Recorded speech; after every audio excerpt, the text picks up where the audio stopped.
The Battle of Maple Grove, a suburban rebellion. It was my 9th day in Maple Grove, a quiet suburban neighborhood in suburban Ohio, with manicured lawns and mailboxes that screamed conformity. I'd barely unpacked my coffee maker when I saw it. A faded green 1992 Cadillac DeVille parked in my driveway, blocking my garage like it owned the place. At first, I thought it was a delivery guy or maybe a lost grandpa with a bad GPS. But as I stepped onto the porch, still in my flannel pajamas, I saw the laminated badge pinned to the driver's chest. Maple Grove HOA President, Walter Grayson. My heart sank. I'd heard about HOA tyrants, petty dictators who ruled over grass height and trash can placement, but I never thought I'd meet one so soon. Walter didn't wave or smile. He just sat there, clipboard in lap, staring at my front yard like it was a crime scene. I approached, trying to keep things friendly. "Can I help you?" I asked, forcing a grin. He didn't look up. "You're in violation," he said, his voice like sandpaper. "Improper shrub maintenance."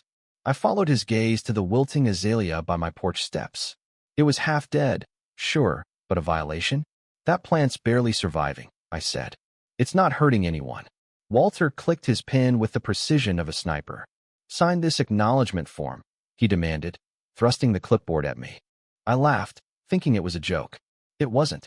"I'm going to need you to move your car," I said, crossing my arms. Walter didn't budge. Instead, he cranked the volume on his car stereo, and the brassy notes of a military march blared through the quiet street. Neighbors peeked through blinds. A dog barked. Walter leaned back in his seat, hands behind his head, and said, "This driveway is under HOA inspection jurisdiction. Section 4C, Clause 12. I blinked. "That's not a real thing." He smirked. "You don't know the bylaws." I went back inside, more amused than angry. This guy was a caricature, a suburban warlord with a clipboard. But by hour 2, with his Cadillac still squatting in my driveway, amusement turned to irritation. By hour 3, I was on the phone with the county sheriff's office. "He's doing what?" the dispatcher asked. "Playing marching music and citing my azalea for treason," I said. There was a pause, then a chuckle. "We'll send someone." When the sheriff's SUV rolled up, it parked right behind Walter's Cadillac, boxing him in. Deputy Mark Thompson stepped out, a towering figure with aviators and a no-nonsense stride. Walter climbed out of his car, clipboard in hand, and faced Thompson like they were about to duel. "This is HOA business," Walter said stiffly. "You're out of your jurisdiction." Thompson raised an eyebrow. "You're on private property, without permission." "That's my jurisdiction." I watched from the porch, barely hiding a grin. "Want him to trespass?" Thompson asked me. "Just get him out," I said, "and maybe ban him from Bluetooth speakers." Thompson turned to Walter. "Time to go, sir." Walter didn't flinch. "If we let this slide unkempt shrubs, bins out on Tuesdays who lose the neighborhood. We lose order." Thompson took a step forward. "What you're about to lose is your car if I call a tow truck." That did it. Walter muttered something about spineless civilians, got in his Cadillac, and peeled out like he was retreating from a battlefield. The next morning, a neon orange envelope was taped to my door.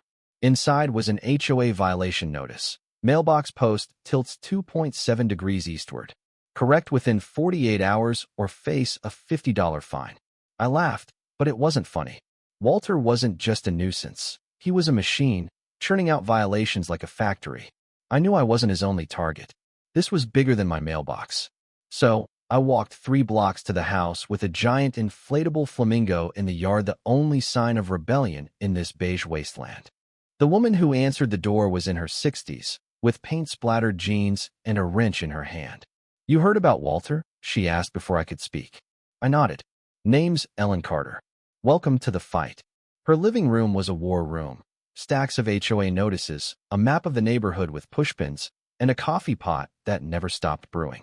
Over the next hour, I met Ray, a tech guy with a garage full of security cameras, and Karen, a single mom who'd been fined for her kids' sidewalk chalk art. We swapped stories of Walter's reign.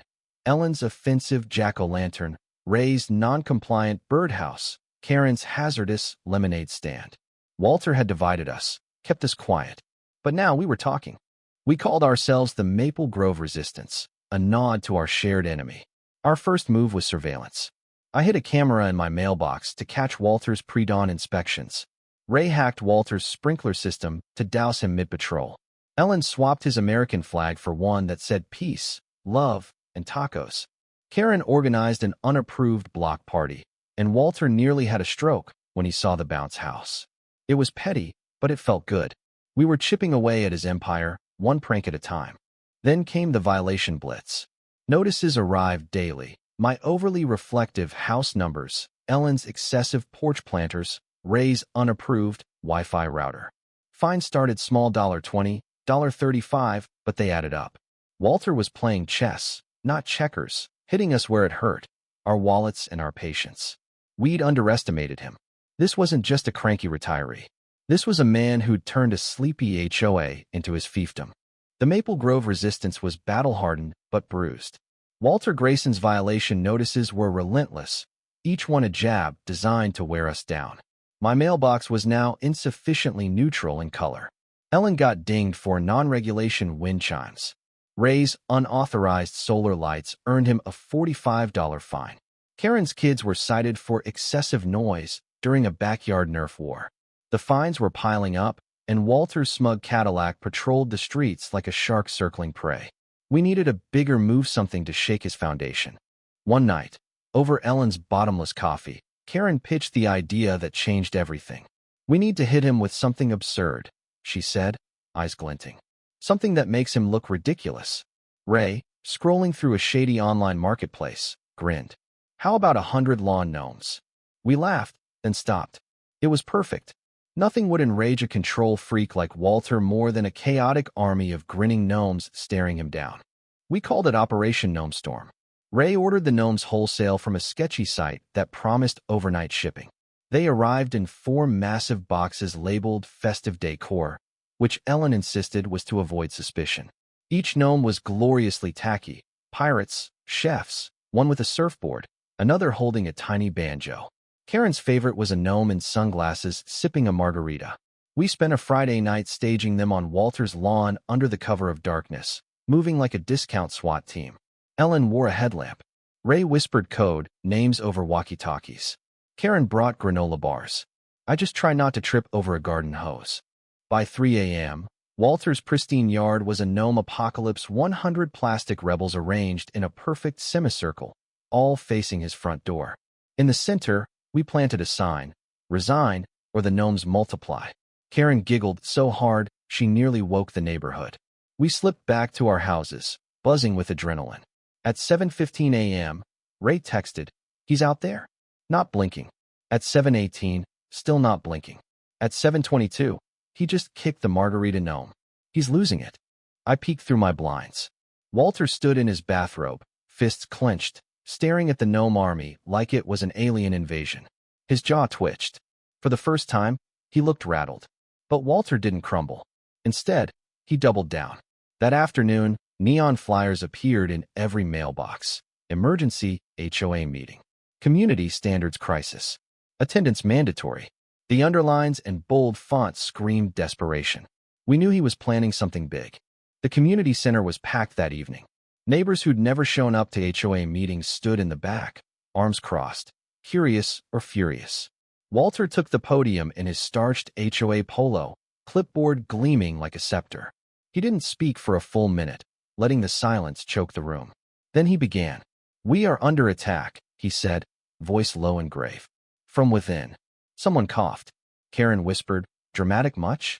Walter unveiled a slideshow, grainy photos of the gnomes labeled terror decor. Slide after slide ranted about decorative anarchy and the erosion of order.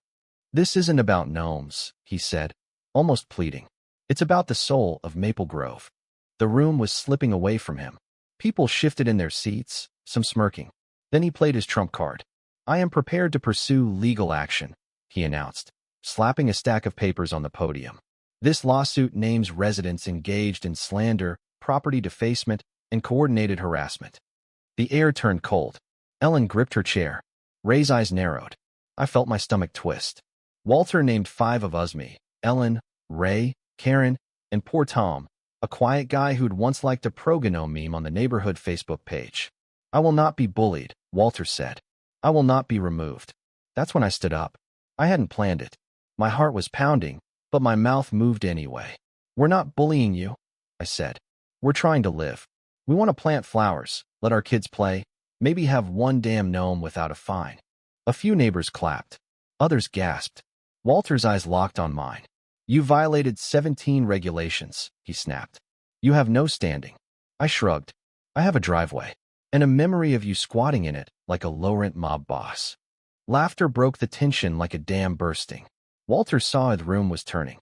He threw his clipboard. It hit the floor with a dramatic clatter. "Without rules, we're animals," he shouted, then stormed out. The room buzzed with murmurs, then plans. People talked about elections, bylaw rewrites, and transparency. Walter's power relied on fear and silence, and both were gone. But he wasn't finished. The next day, certified letters arrived, actual lawsuits against the 5 of us. The neighborhood split. Some rallied behind us. Others whispered about troublemakers. Walter had time on his side. He'd burrowed into the HOA like a tick, and dislodging him would take more than outrage. Then Ray found the crack in Walter's armor. Digging through old HOA emails, he stumbled on a memo from 3 years ago mentioning a discretionary community fund for safety enhancements. The problem? The fund $12,000 never appeared in any budget. We met in Ellen's garage, poring over the memo like it was a treasure map. "He's hiding something," Ray said, eyes wild. "Follow the money." Ray's obsession paid off. Using bank statements from a neighbor who'd worked at the local credit union, we traced the fund. Payments labeled infrastructure upgrades and security optimization led to an invoice for Walter's house. $7,800 for reinforced beams and a secure hatch. Ellen got chills. "Is this a panic room?" she asked. Ray thought it was a surveillance hub.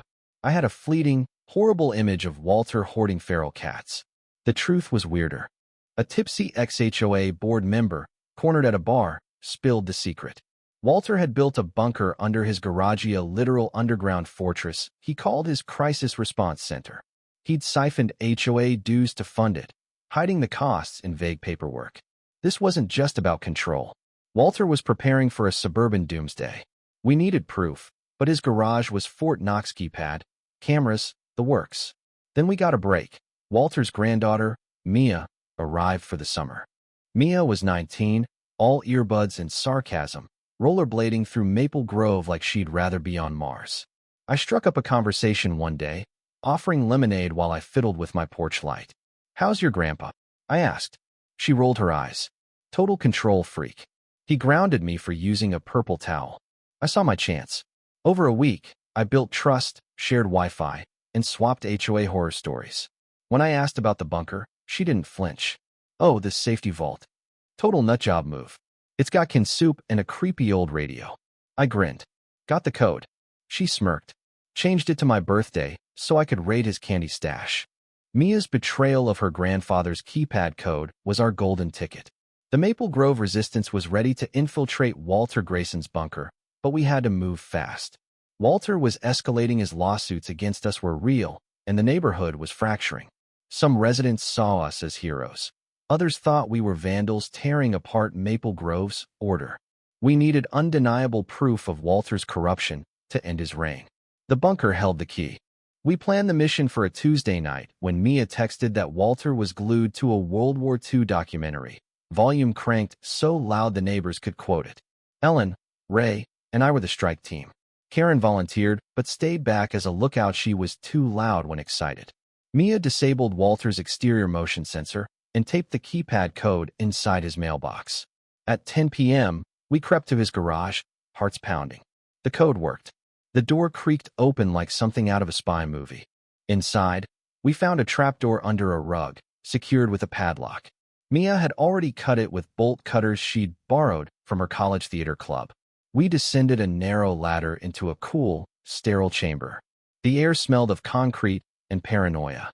Metal shelves lined the walls, stacked with boxes labeled by year. A corkboard displayed a map of Maple Grove, color-coded with pins marking infractions. My house had a red star. Ellen's had 3. There was a small TV hooked to a live feed from a camera on Walter's roof, watching the street. He'd been spying on us. "This isn't an HOA," Ray whispered. "It's a command center." We found a binder labeled non-compliant residents with photos of our houses.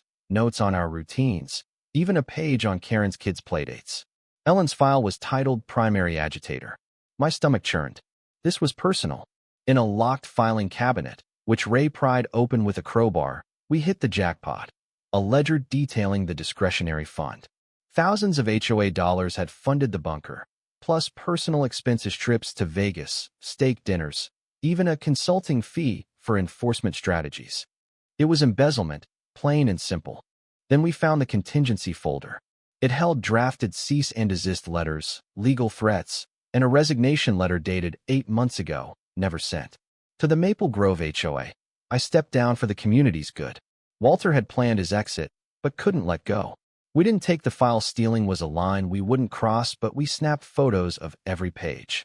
Ray backed them up to a cloud drive and, because he's Ray, hid a copy in a Minecraft server. Just in case Walter goes nuclear, he said. Climbing out of the bunker, we were silent. The weight of what we'd seen hit hard.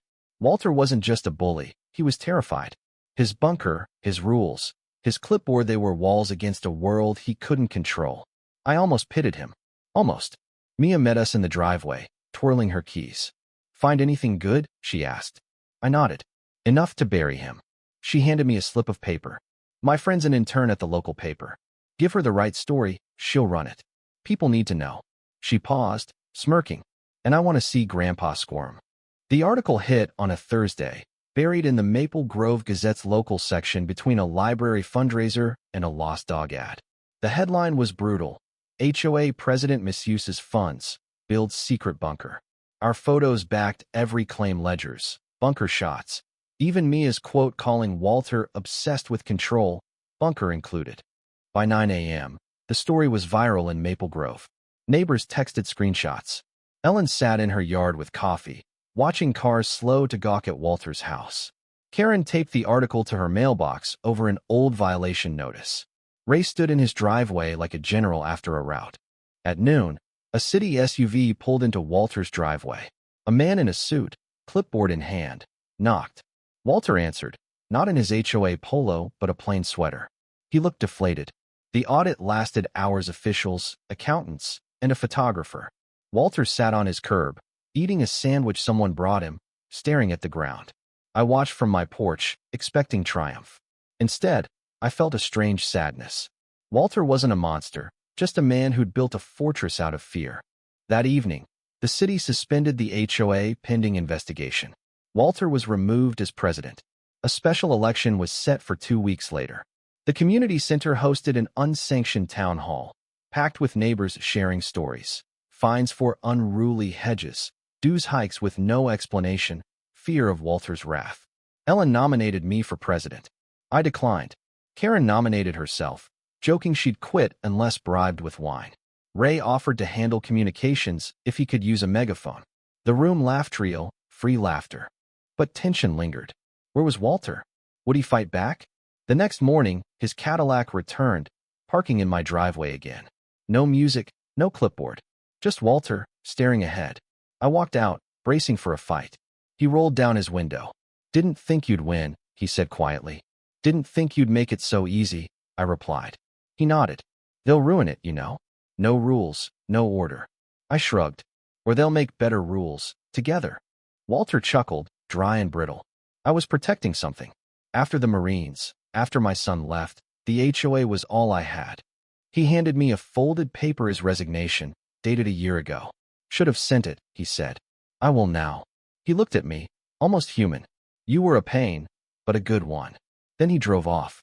Deputy Thompson showed up later, off duty, with a six-pack. Heard the dictator's gone, he said. We drank on my porch, watching kids draw chalk murals on the sidewalk. Maple Grove felt alive. The next day, a note appeared in my mailbox. Mailbox must remain vibrant yet orderly. I laughed. Walter was gone, but his shadow lingered. We'd won a battle, but the war for Maple Grove's soul was just beginning. Walter Grayson's departure left Maple Grove in a strange, exhilarating limbo. For the first time in years, no neon violation notices appeared on doors. No Cadillac prowled at dawn, measuring lawn edges. The neighborhood exhaled. Lawns grew a touch shaggier, mailboxes sprouted quirky decals, and someone, nobody fessed up, erected a life-sized cardboard Bigfoot in their front yard. We called it the Free Era, a tongue-in-cheek nod to the unshackled vibe of our little Ohio suburb. But beneath the newfound freedom, a question hummed. Could Maple Grove stay this way, or would another Walter rise? The special election for a new HOA board was set for a Saturday, and the energy was electric. Homemade campaign signs dotted yards. Vote Ellen. No more clipboard tyranny. And Karen for president. Free chalk for all. Ray, ever the showman, rigged a vote tracker that blared a trumpet fanfare every time a ballot dropped. It was less an election and more a festival: cookies, lemonade, kids running wild. Turnout was massive, nearly every resident showing up, many for the first time. They weren't just voting, they were reclaiming something. Ellen won by 6 votes, thanks to Mia's viral TikTok video of her shredding a fake violation notice to dramatic music. At the community center, Ellen accepted with a fist pump and a vow: no more fines for wind chimes or unapproved gnomes. Notices will come with coffee or not at all. The crowd cheered. Her first act as president was to gut Walter's rulebook. Decorative lawn items. Go wild, within reason. Mailbox flare. Encouraged. Trash cans out a day early. Nobody cares. It was chaos, the good kind. Not everyone was thrilled. A few old-timers, used to Walter's iron grip, grumbled about standards slipping. One neighbor, a retired accountant named Phil, cornered me at the grocery store.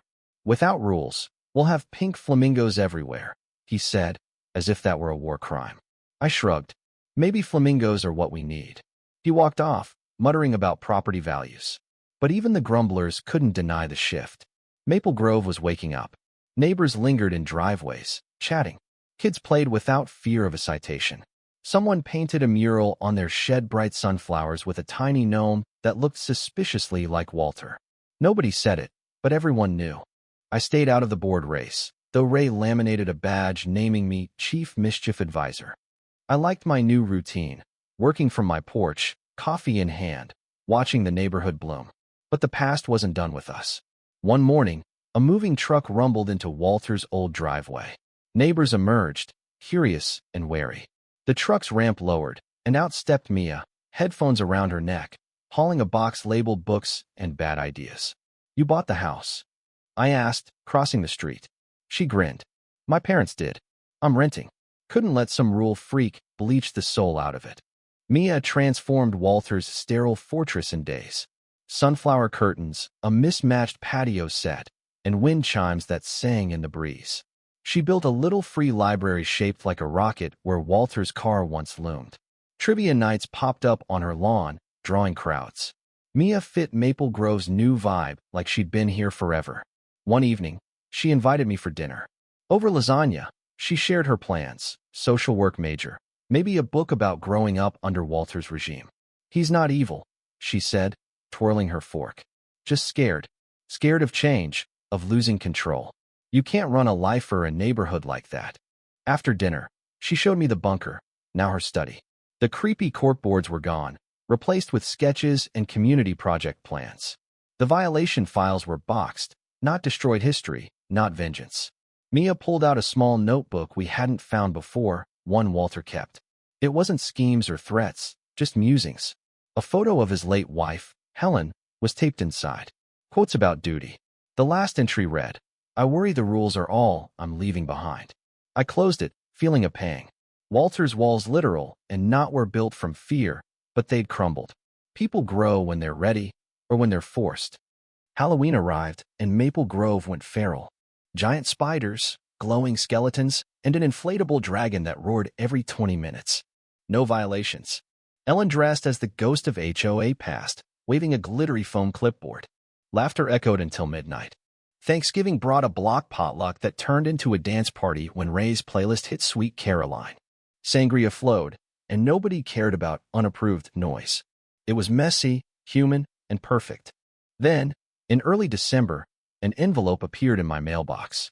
Inside was a photo: Walter, standing by a cabin in some wooded nowhere, holding a fishing rod, smiling.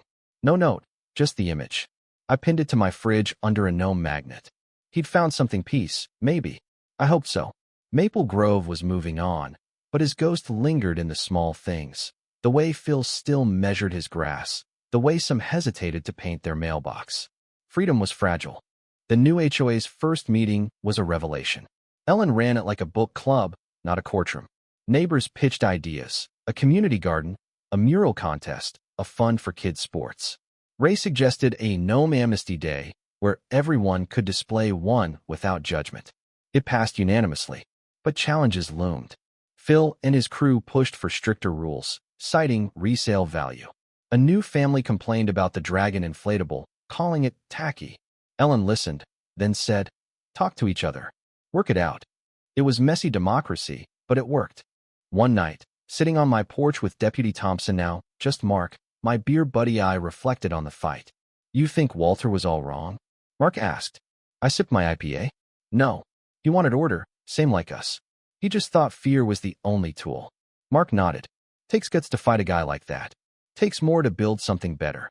I raised my bottle. To tacky dragons and bad mailboxes. We clinked, and the street hummed with life, kids biking, a neighbor stringing Christmas lights, the faint chime of Mia's wind chimes.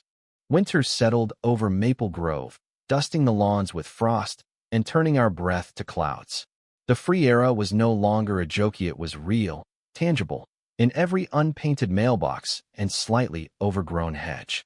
Ellen's HOA board, a ragtag crew of optimists and reformed grumblers, was rewriting the rulebook, line by painful line. No more fines for unapproved bird feeders. No more measuring lawnmower decibels. The goal was simple: keep the neighborhood functional without choking its soul. But as the holidays approached, I couldn't shake the feeling that our victory over Walter Grayson was still on trial. Freedom's easy to win, harder to keep. The first test came in January, when Phil, the retired accountant with a vendetta against flamingos, rallied a small but vocal group to push for core standards. At a packed HOA meeting, he stood up, holding a typed proposal thicker than a phone book. "We need guidelines," he said, voice trembling with conviction. "Without them, we're one step from rusted cars on cinder blocks." Ellen, perched at the folding table up front, sipped her coffee. "Phil, we've got guidelines.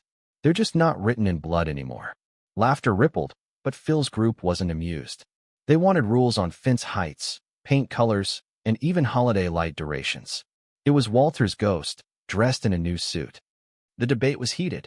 Karen, now the board's treasurer, argued that rigid rules killed community spirit. "We're not a museum," she said. "Let people live." Ray, predictably, suggested settling it with a neighborhood-wide Nerf battle. Mia, who'd become a regular at meetings, stood up and stole the room. "My grandpa thought rules were the neighborhood's heartbeat," she said. He was wrong. It's us talking, fighting, figuring it out together. "You want standards? Fine. But don't make them chains." The room clapped, even some of Phil's allies. The proposal was tabled, but the tension lingered. Maple Grove was learning to balance freedom and order, one messy argument at a time. Spring brought new life. The community garden, Ellen's pet project, sprouted in an empty lot: tomatoes, zucchini, and a rogue pumpkin vine that nobody claimed. Kids painted rocks to mark the rows, and Karen's youngest dubbed it Gnomeville, after hiding a tiny ceramic gnome in the carrots. Mia organized a mural contest, and the winning designa, vibrant mosaic of birds and books, went up on the community center's wall. Even Phil contributed, grumbling as he hauled mulch for the garden. "Still think we need fence rules," he muttered. I grinned. "Keep dreaming, Phil." But not every challenge was internal. In March, a developer eyed a nearby plot for a cookie-cutter condo complex. Rumors swirled about traffic jams and plummeting property values. The old Maple Grove would have let Walter handle it, his clipboard a one-man army. Now, we had to act together. Ellen called an emergency meeting, and the community center overflowed. Mia presented a petition to the city, backed by 200 signatures. Ray, armed with traffic data he'd somehow hacked from a municipal server, argued the project's impact. Karen brought donuts, because Karen. I spoke last, channeling the fight we'd won. "We beat a tyrant because we stood up," I said. "We can stop this, too, if we stay loud." The city rejected the developer's plan a month later. Maple Grove cheered, not just for the win, but for what it proved. We didn't need a Walter to save us. By summer, the neighborhood was unrecognizable, not in a bad way, but in the best one. Lawns hosted barbecues, not inspections. Kids built a skate ramp in a cul-de-sac, and nobody cited it for visual disruption. Mia's trivia nights grew so popular that they moved to the park, with folding chairs and string lights. Even Phil softened, showing up with a craft beer and a grudging smile.